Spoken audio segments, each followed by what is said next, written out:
Қайырлы күн, оқырмандар, мінекей аман есен Алматымызға жетіп алдық.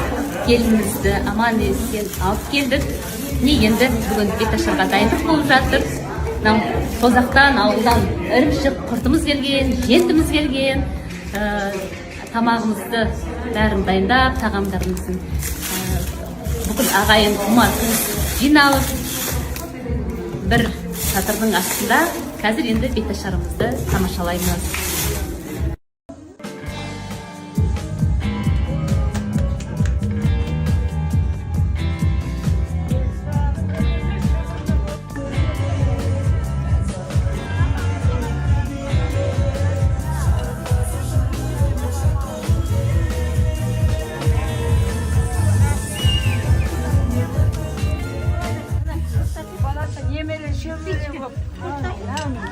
Шақты бала туып немен ендігі жылы осы уақытта бесік тойына келемін.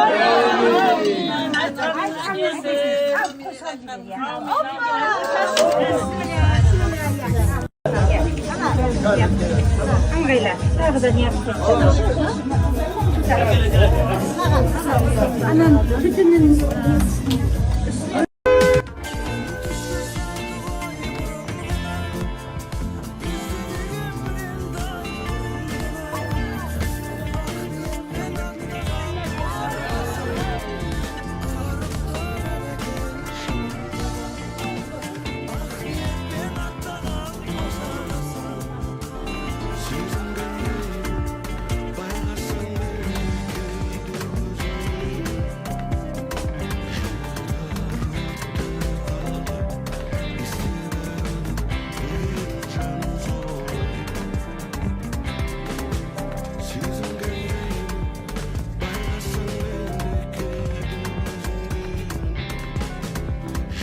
Құлпынай бізге Адияға шай ішсін деп әдемі тәттілерінен бізге дәм беріп жүрді.